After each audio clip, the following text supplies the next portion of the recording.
नमस्कार विद्यार्थी मित्रांनो, मी एजी पाटील आपल्या सर्वांचे आपल्या लाडक्या द एके अकॅडमी या युट्यूब चॅनलवर हृदयाच्या तळापासून पुन्हा स्वागत करीत आहे। तर विद्यार्थी मित्रांनो, आज आपण पीएसआय एसटीआय म्हणू नका, राज्यसेवा म्हणू नका, पोलीस भरती, सरळ सेवा, तलाठी वगैरे या स्पर्धा परीक्षांसाठी एक क्वेश्चन हमखास असतो असा टॉपिक आपण आज घेऊन आलो आहोत, तो म्हणजे सर्वोच्च न्यायालय। भारताच्या संविधानामध्ये जी सर्वोच्च न्यायालयाची तरतूद आहे ते आज आपण बघणार आहे। तर विद्यार्थी मित्रांनो, वेळ वाया न घालता आपण आपल्या टॉपिकला काय करूया, सुरुवात करूया। तर बघा, सर्वात प्रथम सांगायचं म्हटलं तर भारतीय सर्वोच्च न्यायालयाचा इतिहास आपल्याला माहित असला पाहिजे। भारतीय सर्वोच्च न्यायालयाचा इतिहास म्हणजे आपल्या सर्वांना माहिती आहे, 31 डिसेंबर 1600 ला ब्रिटिश ईस्ट इंडिया कंपनीची स्थापना झाली। राणी एलिझाबेथने ब्रिटिश ईस्ट इंडिया कंपनीची स्थापना केली आणि 1608 ला कॅप्टन हॅकिंग्स नावाचा व्यक्ती इंग्रज 1608 ला भारतात आले। मुघल बादशाह जहांगीर होता। 1613 ला इंग्रजांनी पहिली वकालत स्थापन केली। 23 जून 1757 ला प्लासीचं युद्ध झालं। 22 ऑक्टोबर 1764 ला बक्सरचे युद्ध झाले। 1765 चा काय म्हणतो आपण त्याला संधी झाली। 1765 ची संधी झाली आणि त्याच्यानंतरला मित्रांनो 1773 ला ब्रिटिश ईस्ट इंडिया कंपनीवर नियंत्रण ठेवण्यासाठी पहिला कायदा तयार करण्यात आला। 1773 कायद्याचं नाव होतं रेग्युलेटिंग ऍक्ट। 1773 रेग्युलेटिंग ऍक्ट नुसार 1773 साली तयार केलेल्या रेग्युलेटिंग ऍक्ट नुसार झालं काय, तर 1773 साली जो रेग्युलेटिंग ऍक्ट तयार करण्यात आला मित्रांनो, त्या रेग्युलेटिंग ऍक्ट नुसार 1773 रेग्युलेटिंग ऍक्ट नुसार 1774 मध्ये पाय बघा, एमपीएससी ला राज्यसेवा आपला पीएसआय एसटीआय एएसओ चा 2017चा आपला 2018चा तुम्ही कंबाईनचा पेपर उचलला तर तिथे तुम्हाला क्वेश्चन आढळतो। 1774 मध्ये पाय बघा, 1773चा रेग्युलेटिंग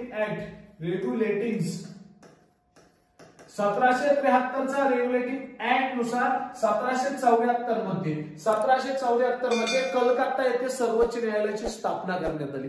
कुठे सर्वोच्च न्यायालय स्थापना झाली? कलकत्ता येथे सर्वोच्च न्यायालयाची स्थापना झाली। कधी? 1774 मध्ये। भारतातलं पहिलं सर्वोच्च न्यायालय स्थापन झालं 1774 कलकत्ता येथे। 1773चा जो कायदा तयार केला त्या कायद्यावेळी 1773च्या कायदा तयार करतेवेळी ब्रिटिश भारतीय गव्हर्नर होता, बंगालचा जो गव्हर्नर होता त्याचं नाव होतं वॉरन हेस्टिंग्स। काय नाव होतं? वॉरन हेस्टिंग्स या व्यक्तीने भारतामध्ये कशाची स्थापना केली? 1773च्या रेग्युलेटिंग ऍक्टची। 1773चा कायदा स्थापन झाला। 1773चा कायदा कोणी स्थापन केला, कोणी तयार केला? वॉरन हेस्टिंग्सने। कायदा भारतामध्ये लागू झाला 1773च्या कायद्यानुसार। 1774 मध्ये सर्वोच्च न्यायालयाची स्थापना झाली। आपल्याला पीएसआय ला क्वेश्चन पडला, 1774 मध्ये कलकत्ता येथे सर्वोच्च न्यायालयाची स्थापना झाली। ही सर्वोच्च न्यायालयाची स्थापना खालीलपैकी कोणत्या कायद्यानुसार झाली? तर 1774 मध्ये ज्या सर्वोच्च न्यायालयाची स्थापना झाली तो कायदा होता 1773चा रेग्युलेटिंग ऍक्ट। आणि कुणी केली? आता भविष्यात क्वेश्चन पडू शकतो। वॉरन हेस्टिंग्स या व्यक्तीने 1774 मध्ये कलकत्ता येथे सर्वोच्च न्यायालयाची स्थापना केली। कलकत्ता येथे सर्वोच्च न्यायालय स्थापन झालं आणि या कलकत्त्याच्या सर्वोच्च न्यायालयाचे पहिले सरन्यायाधीश ठरले वॉरन हेस्टिंग्स यांचे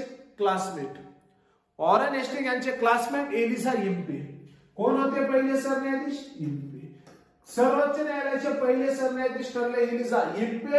कधी? 1773 ला। आणि मित्रांनो, सर्वोच्च न्यायालयाचं कामकाज सुरू झालं।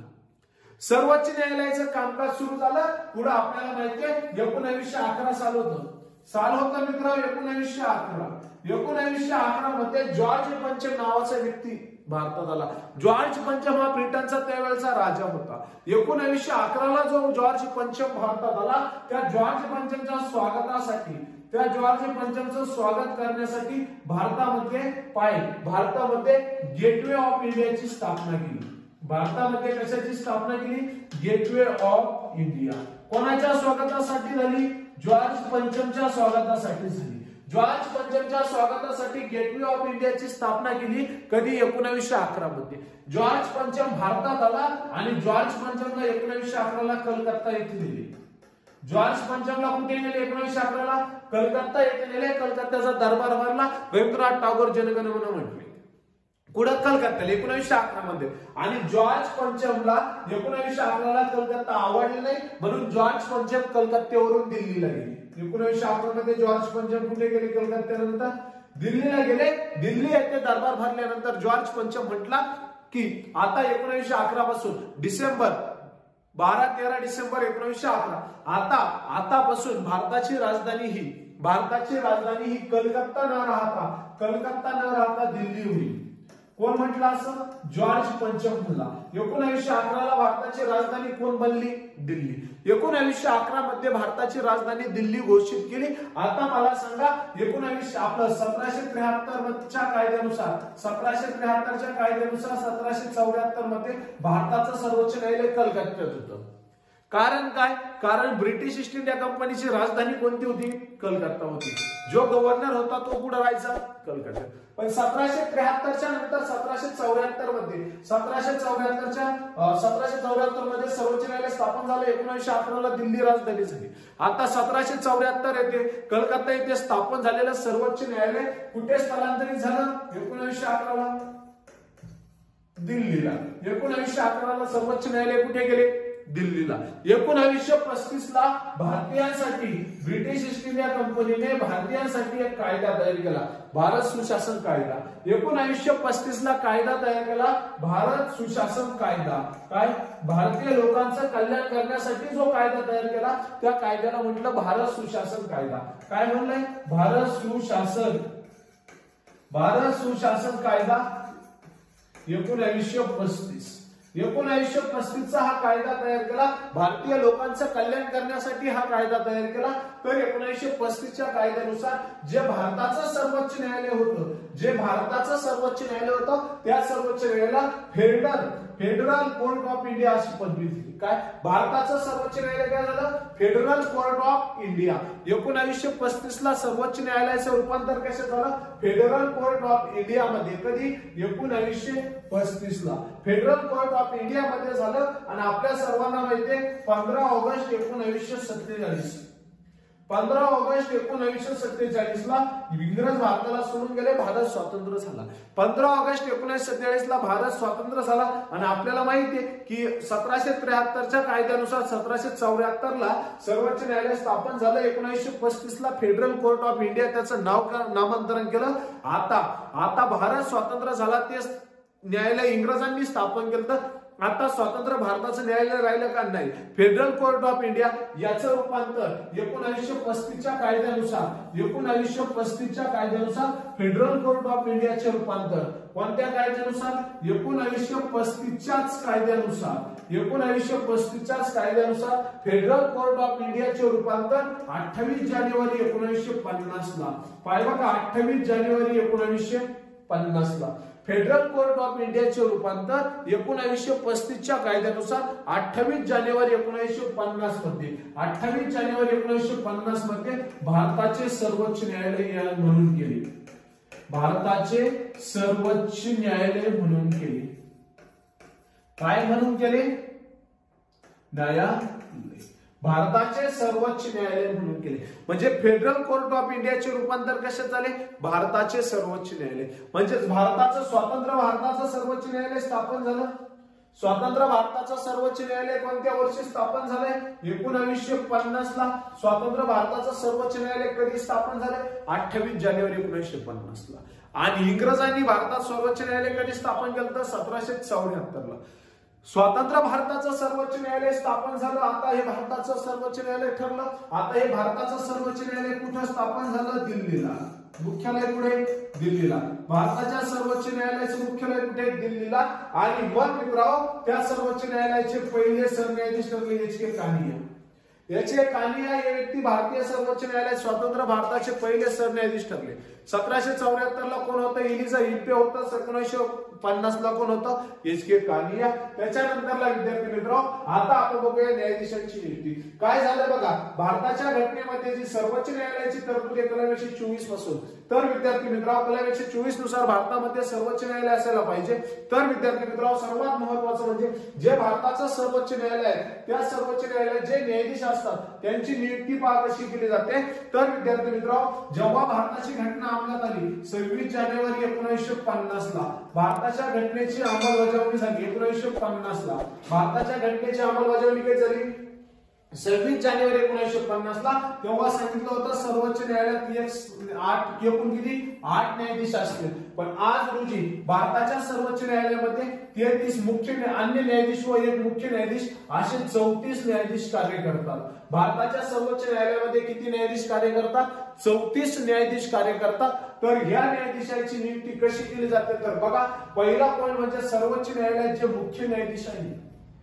सर्वोच्च न्यायालयाचे मुख्य न्यायाधीश आहेत त्या न्यायाधीशांची नियुक्ती राष्ट्रपती करतात. सर्वोच्च न्यायालयाचे मुख्य न्यायाधीश आहेत, सर्वोच्च न्यायालयाचे मुख्य न्यायाधीश आहेत त्यांची नियुक्ती कोण करतं? राष्ट्रपती करतात. सर्वोच्च न्यायालयाच्या मुख्य न्यायाधीशांची नियुक्ती राष्ट्रपती करतात. सर्वोच्च न्यायालयाच्या मुख्य न्यायाधीशांची नियुक्ती करते समय राष्ट्रपती सर्वोच्च न्यायालयाच्या इतर न्यायाधीशांचा सल्ला घेतात. पाहिला का, एमपीएससी ला क्वेश्चन बनू शकतोय सत्य असत्यला. सरन्यायाधीशांची नियुक्ती कोण करतं? राष्ट्रपती करतात. राष्ट्रपती सरन्यायाधीशांची नियुक्ती करत असताना पुन्हा कुणाचा सल्ला घेतात? सर्वोच्च न्यायालयाचे मुख्य न्यायाधीशांचा सल्ला घेतात. उच्च न्यायालय सर्वोच्च न्यायालयाचे इतर न्यायाधीशांचा सल्ला घेतात. उच्च न्यायालयाच्या न्यायाधीशांचा सल्ला घेतात. उच्च न्यायालयाच्या न्यायाधीशांचा सल्ला घेतात. पाहा का, कोणाची? सरन्यायाधीशाची नियुक्ती राष्ट्रपती करतात. पहिला सेंटेन्स, सरन्यायाधीशाची नियुक्ती करत असताना राष्ट्रपती सर्वोच्च न्यायालयाचे इतर जे 33 न्यायाधीश आहेत, सर्वोच्च न्यायालयाचे इतर जे 33 न्यायाधीश आहेत त्यांचा सल्ला घेतात. सर्वोच्च न्यायालयाचे इतर 33 न्यायाधीश आहेत त्यांचा सल्ला घेतात. त्याच्यानंतरला उच्च न्यायालयाचे जे भारतामध्ये 25 उच्च न्यायालय आहेत, भारतामध्ये जे 25 उच्च न्यायालय आहेत त्या 25 उच्च न्यायालयाच्या न्यायाधीशांचा सल्ला घेतात. त्याच्यानंतर इतर न्यायाधीशांची नियुक्ती सुद्धा राष्ट्रपतीच करतात. जे 33 न्यायाधीश आहेत भारताच्या सर्वोच्च न्यायालयात जे 33 न्यायाधीश आहेत त्या न्यायाधीशांची नियुक्ती सुद्धा कोण करतं? राष्ट्रपतीच करतात. भारताच्या सर्वोच्च न्यायालयात जे 33 न्यायाधीश आहेत त्यांची नियुक्ती सुद्धा राष्ट्रपतीच करतात आणि राष्ट्रपती त्या न्यायाधीशांचं नियुक्ती करत असताना सर्वोच्च न्यायालयाच्या सरन्यायाधीशांचा सल्ला घेतात. म्हणजे इतर न्यायाधीशाची नियुक्ती राष्ट्रपती करतात आणि त्यांची नियुक्ती करते समय सर्वोच्च न्यायालयाच्या सरन्यायाधीशांचा काय करतात? सल्ला घेतात. त्याच्यानंतरला सरन्यायाधीश जे आहेत आपले भारताचे जे सरन्यायाधीश आहेत त्या सरन्यायाधीशांचा पदावधी, भारताचे जे सरन्यायाधीश आहेत त्या सरन्यायाधीशांचा पदावधी 1 नंबरला घटनेत निश्चित नाही. भारताचे जे सरन्यायाधीश आहेत त्यांचा पदावधी घटनेत निश्चित नाही. म्हणजे त्यांना पदावरून कधी काढून टाकायचं, कसं करायचं हे काही घटनेत निश्चित केलेलं नाही. ते वयाच्या 65 वर्षापर्यंत पद सांभाळतात. म्हणजे भारताचे जे सरन्यायाधीश आहेत ते वयाच्या 65 वर्षापर्यंत आपलं पद सांभाळू शकतात. वयाच्या 65 वर्षापर्यंत ते पदावर राहतं. म्हणजे कमीत कमी वयाची 8 सरन्यायाधीशाच्या पदाला दिलेली नाही. जसं आपल्याला माहितीये राष्ट्रपतीच्या निवडणुकीसाठी कमीत कमी वय वर्ष 35 पूर्ण असावं, तसं सरन्यायाधीशाच्या निवडणुकीसाठी नाहीये. सरन्यायाधीश वयाच्या 65 वर्षापर्यंत राष्ट्रपती आपलं काय न्यायाधीश म्हणून पद सांभाळू शकतात. त्याच्यानंतरला राजीनामा राष्ट्रपतींकडे देतात. सरन्यायाधीश आपला राजीनामा कोणाकडे देतात? राष्ट्रपतींकडे देतात. सरन्यायाधीश आपला राजीनामा राष्ट्रपतींकडे सोपवितात. सरन्यायाधीश पदावरून राष्ट्रपती दूर करतात. सरन्यायाधीशांना पदावरून दूर करण्याचा अधिकार कोणाला आहे? राष्ट्रपतींना आहे. राष्ट्रपती सरन्यायाधीशांना पदावरून दूर करू शकतात. त्याच्यानंतरला सर्वोच्च न्यायालयातील अन्य न्यायाधीशांची पदावधी, सर्वोच्च न्यायालयातील जे अन्य न्यायाधीश आहेत त्यांची पदावधी घटनेत निश्चित नाही. घटनेत निश्चित नाही, त्यांना कधीही पदावरून दूर केलं जातं. सर्वोच्च न्यायालयाचे जे अन्य न्यायाधीश आहेत ते वयाच्या 62 वर्षापर्यंत पदभार सांभाळतात. वयाच्या किती? 62 वर्षापर्यंत ते आपला पदभार सांभाळतात. राजीनामा राष्ट्रपतींकडे देतात. सर्वोच्च न्यायालयाचे अन्य न्यायाधीश आपला राजीनामा राष्ट्रपतींकडे देतात आणि पदावरून सुद्धा त्यांना कोण दूर करतं? राष्ट्रपती दूर करतात. जर एमपीएससीचा जर तुम्ही अभ्यास करत असाल तर या सेंटेन्सवर डायरेक्टली आपल्याला क्वेश्चन पडू शकतो. त्यानंतर विद्यार्थी मित्रांनो, सर्वात महत्वाचं म्हणजे सरन्यायाधीश किंवा अन्य न्यायाधीश जे आहेत आपले त्यांची पात्रता. सर्वोच्च न्यायालयाच्या न्यायाधीशांची पात्रता.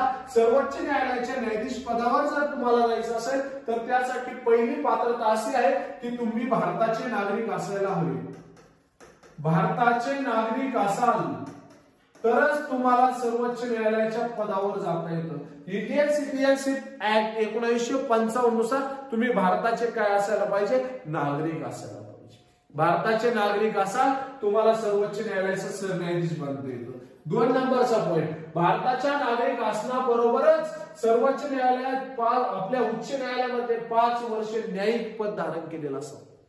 पाय बघा दुसरं काय, जे भारतात 25 उच्च न्यायालय, भारतात जे 25 उच्च न्यायालय, या 25 उच्च न्यायालयापैकी कोणत्या तरी एका उच्च न्यायालयात किंवा एकपेक्षा जास्त उच्च न्यायालयात तुम्ही कमीत कमी 5 वर्ष न्यायाधीश पद म्हणून धारण केलेलं असेल. म्हणजे तुम्ही सर्वोच्च न्यायालयाच्या न्यायाधीश पदावर जाण्यासाठी, सर्वोच्च न्यायालयाच्या न्यायाधीश पदावर जाण्यासाठी कमीत कमी 5 वर्ष कोणत्या तरी एका उच्च न्यायालयात न्यायिक म्हणजे न्यायाधीशाचं पद धारण केलेलं असेल तरच तुम्ही सरन्यायाधीश होऊ शकता. जर हे नसेल, उच्च न्यायालयात तुम्ही जर 5 वर्ष पदावधी धारण केलेला नसेल तर तुमच्यासाठी दुसरी अट सुद्धा आहे. काय तर उच्च न्यायालयात 10 वर्ष तुम्ही वकिली केलेली असावी. काय एक तर उच्च न्यायालयात 5 वर्ष न्यायाधीश पाहिजे म्हणजे न्यायिक पद धारण केलेलं पाहिजे, किंवा काय सांगितलंय, उच्च न्यायालयात 10 वर्ष वकिली केलेली असावी. 10 वर्ष काय केलेली असावी? वकिली. एक तर तुम्ही 5 वर्ष उच्च न्यायालयात काय राहा? न्यायाधीश राहा, किंवा 10 वर्ष तुम्ही उच्च न्यायालयात काय राहा? वकील राहा. या दोन्ही पैकी एक पात्रता तुमची अंगी असली पाहिजे.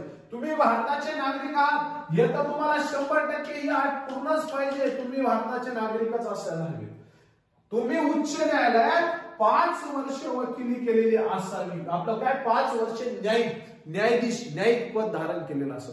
जर तुम्ही उच्च न्यायालयात 5 वर्ष न्यायाधीश पद धारण केलेलं नसेल तर तुम्हाला दुसरी सुद्धा अट दिलेली, तर तुम्ही उच्च न्यायालयात कमीत कमी 10 वर्ष वकिली केलेली असेल. म्हणजे एक तर 5 वर्ष न्यायिक पद असावं किंवा 10 वर्ष वकील असावं. दोन्ही पण नाहीये. तू 5 वर्ष उच्च न्यायालयात न्यायिक पद पण धारण केलेलं नाही आणि तू 10 वर्ष उच्च न्यायालयात वकील सुद्धा पण नव्हता. तरीही जर तुम्हाला सर्वोच्च न्यायालयाचं सरन्यायाधीश किंवा इतर न्यायाधीशामध्ये जायचं असेल तर तुम्हाला आणखी एक अट दिली आहे 4 नंबरची, की तुम्ही राष्ट्रपतीच्या मते, आयएमपी पोलीस भरती सरळ सगळ्याला काय याच्यावर क्वेश्चन पडतो, राष्ट्रपतींच्या मते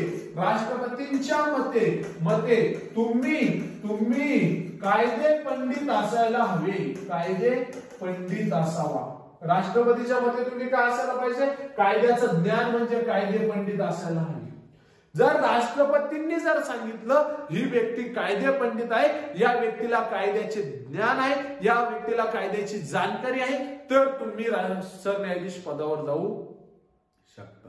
म्हणजे काय, तुम्हाला जर सरन्यायाधीश व्हायचं असेल तर या पात्रता तुमच्या अंगी असायला हवी. एक तर तुमची पात्रता काय असायला पाहिजे, तुम्ही भारताचे नागरिक असायलाच पाहिजे, ती तर पूर्णपणे लागू. त्याच्यानंतर दुसरी पात्रता काय, तुम्ही कमीत कमी 5 वर्ष न्यायिक पद धारण केलेलं असा उच्च न्यायालय, किंवा तुम्ही उच्च न्यायालयात कमीत कमी 10 वर्ष वकिली केलेली असेल, किंवा राष्ट्रपतीच्या मते तुम्ही कायदे पंडित असायला हवे. पोलीस भरतीला नेहमी क्वेश्चन पडतो, सर्वोच्च न्यायालयाचा न्यायाधीश होण्यासाठी टिंबटिंब यांच्या मते कायदे पंडित असायला हवं. ती व्यक्ती टिंबटिंब यांच्या मते कायदे पंडित असायला हवी. राष्ट्रपतींच्या मते ती व्यक्ती काय असायला हवी? कायदे पंडित असायला हवी. हा क्वेश्चन नेहमी सरळ जेव्हा पोलीस भरतीला पडतो. सर्वोच्च न्यायालयाच्या न्यायाधीशांची काय शपथ. तर विद्यार्थी मित्रांनो, जे आपल्या भारताचे सर्वोच्च न्यायालयाचे जे न्यायाधीश असतात 33 अधिक 1 34, सर्वोच्च न्यायालयाचे जे न्यायाधीश असतात या न्यायाधीशांना शपथ देण्याचं काम राष्ट्रपती करतात. क्वेश्चन पडतो, सर्वोच्च न्यायालयाच्या न्यायाधीशांना शपथ कोण देत आहे? सर्वोच्च न्यायालयाच्या न्यायाधीशांना शपथ देण्याचं काम राष्ट्रपती करतात. शपथ देण्याचं काम काय करताय? राष्ट्रपती. आता विद्यार्थी मित्रांनो, शपथ आली म्हणून सांगतोय बघा, आपल्या भारताच्या घटनेमध्ये राष्ट्रपती यांना शपथ सर्वोच्च न्यायालयाचे सरन्यायाधीश देतात. पहा बघा, राष्ट्रपती यांना शपथ कलम 60 नुसार सर्वोच्च न्यायालयाचे सरन्यायाधीश देतात. त्याच्यानंतरला उपराष्ट्रपती यांना शपथ राष्ट्रपती. त्याच्यानंतरला यांना शपथ 69, उपराष्ट्रपतींना शपथ कलम 69 नुसार. आणि मित्रांनो, राज्यपालांना शपथ उच्च न्यायालयाचे मुख्य न्यायाधीश देतात कलम 159 नुसार. उच्च न्यायालयाचे मुख्य न्यायाधीश कलम 159 नुसार. म्हणजे राष्ट्रपती 60, उपराष्ट्रपती 69 आणि राज्यपाल 159, या 3 व्यक्तींच्या शपथेची तरतूद कलमात दिलेली आहे. कोणाकोणाची? राष्ट्रपती, उपराष्ट्रपती आणि राज्यपाल.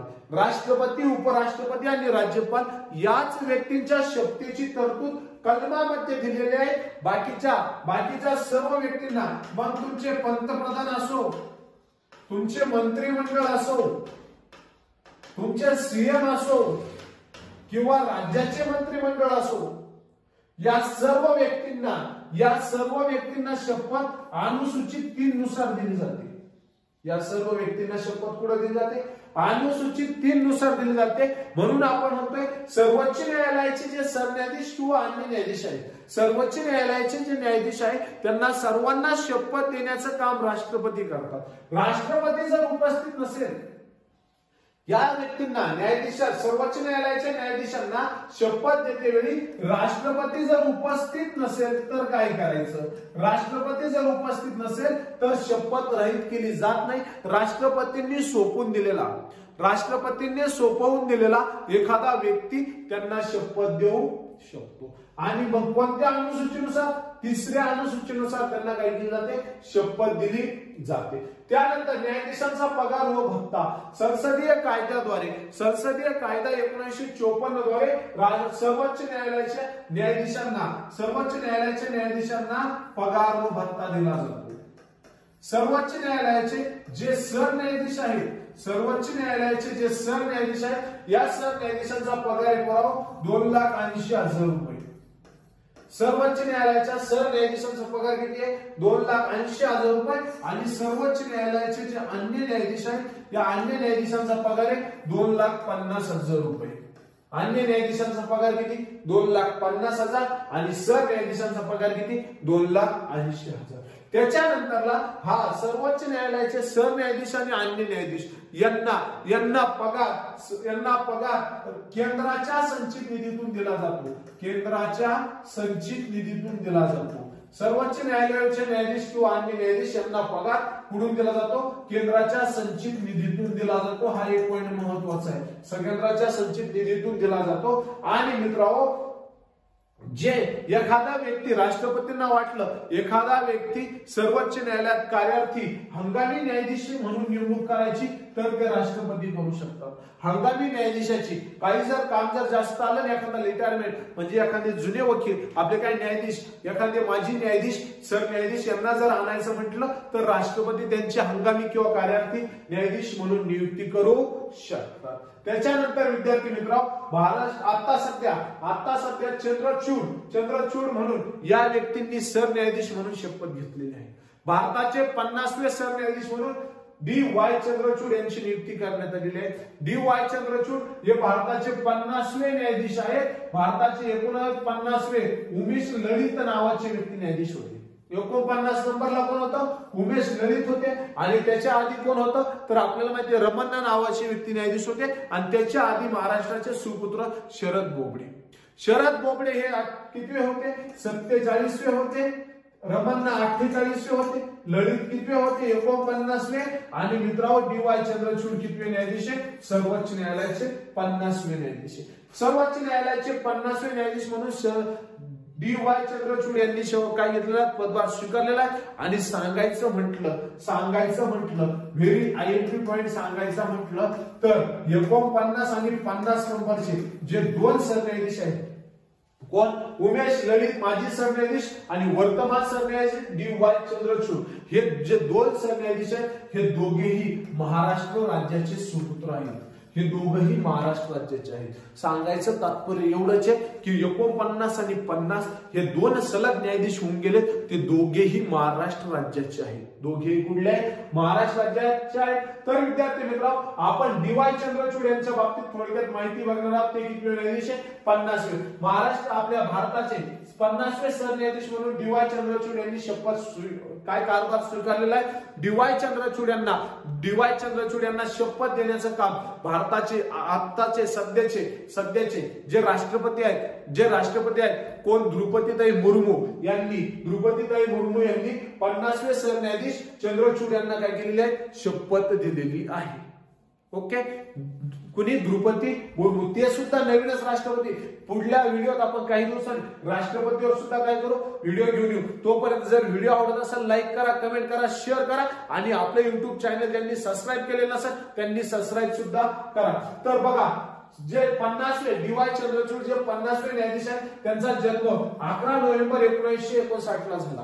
11 नोव्हेंबर 1959 ला त्यांचा जन्म झाला. ते राष्ट्रीय विधी सेवा प्राधिकरणाचे अध्यक्ष होते. राष्ट्रीय विधी सेवा प्राधिकरणाचे अध्यक्ष म्हणून त्यांनी काय केलेलं आहे? काही दिवस कारभार सांभाळलेला आहे. त्यानंतरला पुढे काय झालं? त्यांनी शिक्षण मुंबई कॅथेड्रल व जॉन कॅनन स्कूल येथून घेतलेलं आहे. त्यांचं शिक्षण कुठून झालंय? मुंबई कॅथेड्रल व जॉन कॅनन स्कूल. त्याच्यानंतरला दिल्ली विद्यापीठात त्यांनी अर्थशास्त्र व गणित या पदवी धारण केलेली आहे. पुढे दिल्ली विद्यापीठात अर्थशास्त्र आणि गणितातून त्यांनी पदवी धारण केली. त्यानंतरला दिल्ली विद्यापीठातून त्यांनी एल.एल.बी. प्राप्त केली. क्वेश्चन पडतो, दिल्ली विद्यापीठातून त्यांनी एल.एल.बी. प्राप्त केली. त्याच्यानंतरला हार्वर्ड विद्यापीठात त्यांनी एल.एल.एम. प्राप्त केलाय. न्यायशास्त्र या विषयात त्यांनी डॉक्टरकी प्राप्त केलेली आहे. म्हणजे न्यायशास्त्र या विषयात ते डॉक्टर सुद्धा आहेत. त्यानंतरला मुंबई उच्च न्यायालयात त्यांनी वकिली केलेली आहे. मुंबई उच्च न्यायालयात ते वकील म्हणून काही दिवस कारभार सांभाळत होते. पुढे मुंबई उच्च न्यायालयात त्यांनी वकिली केली.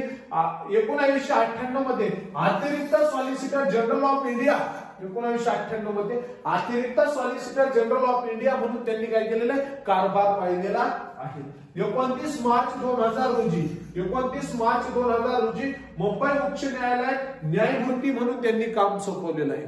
म्हणजे 29 मार्च 2000 रोजी मुंबई उच्च न्यायालयात ते न्यायाधीश होते. कुठं? मुंबई उच्च न्यायालयात. आपल्या मुंबई उच्च न्यायालयाची स्थापना आहे 1862. आपलं जे महाराष्ट्राचं उच्च न्यायालय मुंबई त्याची स्थापना आहे 1862.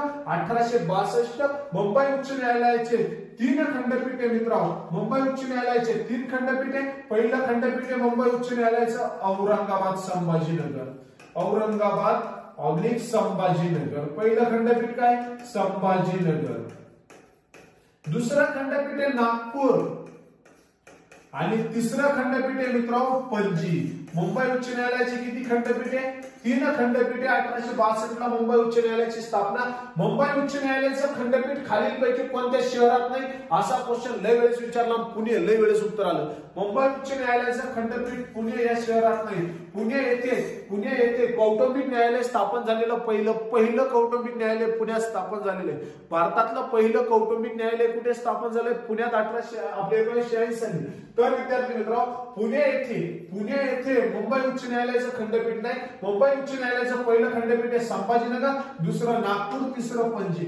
मुंबई उच्च न्यायालय कुठं कार्य करतं? तर मुंबई उच्च न्यायालय महाराष्ट्र राज्यासाठी कार्य करतं. मुंबई उच्च न्यायालय गोवा राज्यासाठी कार्य करतं आणि मुंबई उच्च न्यायालय हे दमण, दीव आणि दादरा नगर हवेली या केंद्रशासित प्रदेशासाठी सुद्धा काय करतं? कार्य करतं. हे महत्वाचे पॉइंट. त्याच्यानंतरला 31 ऑक्टोबर 2013 ला अहमदाबाद उच्च न्यायालयात न्यायाधीश म्हणून त्यांनी कार्य केलेलं आहे.